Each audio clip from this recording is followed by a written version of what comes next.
Janet, as a teacher, can you tell us what it means for you and your colleagues to have the time to collaborate around student work? Okay. Time to collaborate is hard to come by. We have to find it where we can. Thank heavens for email and phone. We have common planning on a weekly basis on a Tuesdays. And teachers collaborate on their lunchtime walks and wherever they can. That's important, but establishing a working team is a process. You know, just because you're getting together, it doesn't necessarily mean that you're meeting as a team and working together. So that takes time. That's not an overnight thing. And we have to build our relationships with each other before we can build relationships as well with our students, and then use our relationship and what we can do in our meetings and collaborations to help them do better. You know, we all talk about the same students. We start to talk about them and what they're doing well in our class or what they're not doing well. Or if I know that a student is doing well in my class and not doing well in someone else's, perhaps we can share that information and work that way. Great. Are you talking about collective ownership of students and their work? Yes. Star? Yes. This is a new initiative you've implemented in Nashville, small learnings community. What types of changes have you noticed in students and in student learning?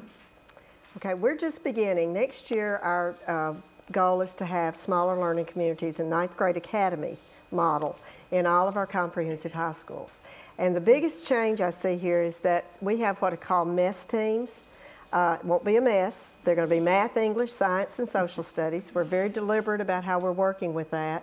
And those teachers will have common planning, have common students, and they will have time to look at data, you know, as to what skills they're not achieving, how they can make differences in their instruction, how they can flex time. Let's say the science teacher needs extra time on Wednesday next week to do a special project or work in the lab. Well, since you've got those common group of teachers and common group of students, you can flex that time. Or let's say there's a project, there's something you're teaching in social studies that is very related to something that happens in English, but they're being taught in separate time frames. And it really doesn't matter as far as the time frame with learning is concerned, and they can flex that time. So these are ways that they can collaborate, work together. They're not just sitting and jiving about kids. They are actually talking about student achievement, where they see problems occurring, and if they need intervention of some type, they can also talk about that. So we're truly talking about a focused use of the time. And deliberate plans and frameworks about how to do that. Great. Star, I'm going to ask that same question back of Janet. Janet, since you are in the schools with the students every day, have you noticed a difference in the students and in student learning since you've begun this process? Yes, I joined Stratford High School 3 years ago when we already had established a smaller learning community in our IT academy. And that was established by teachers, Grant and the administrators then, who were very enthusiastic about doing this. And what we have been able to see over this time is that our students who have been in our academy are doing better.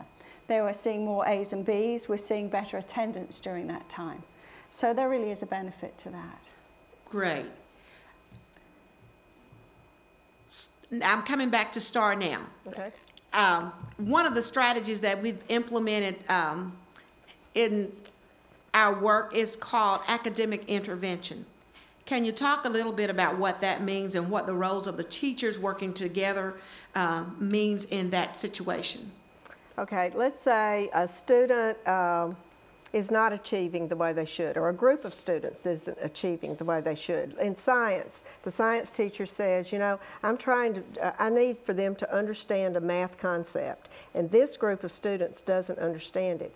All right, they talk with the math teacher about that. The math teacher can take those students aside and teach the math concept to those students to bring them up at that time, rather than taking them out of that context and having them do it at a separate time. Or it could be they do need double dosing in math, But you're being there and on the spot, you're being able to find out what does the student need so they won't fall between the cracks. And I'm going to extend that question, Star, and ask you, since you have been working, and Janet, you might chime in as well, have you seen changes in teachers and teachers' approaches, teachers' feelings of competence, of support, since you've started the initiative of small learning communities? I'm going to pull rank. Okay. Well, it's interesting you say that, because just the other day at one of our high schools, there was a middle school teacher who's now in the high school, and she said she was thinking about transferring back to the middle school.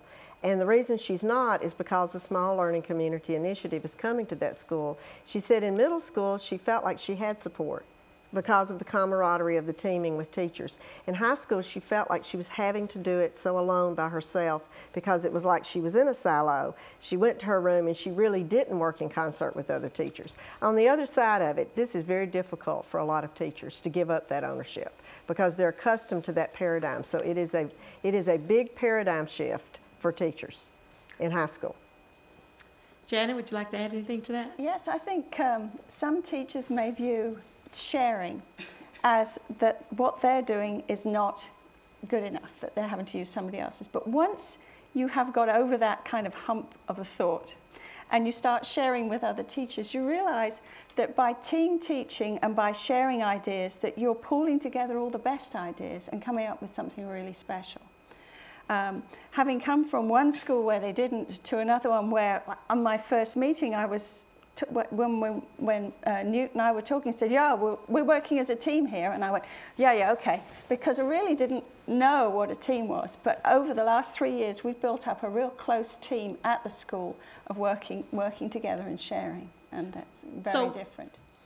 So when we think about collaboration, we're seeing a model that helps us to have benefits for both students and teachers. We see the benefits of working together to help students achieve, but we also see that collaboration strengthens the teachers and supports the teachers as they grow and develop into expert teachers. That's correct. Great.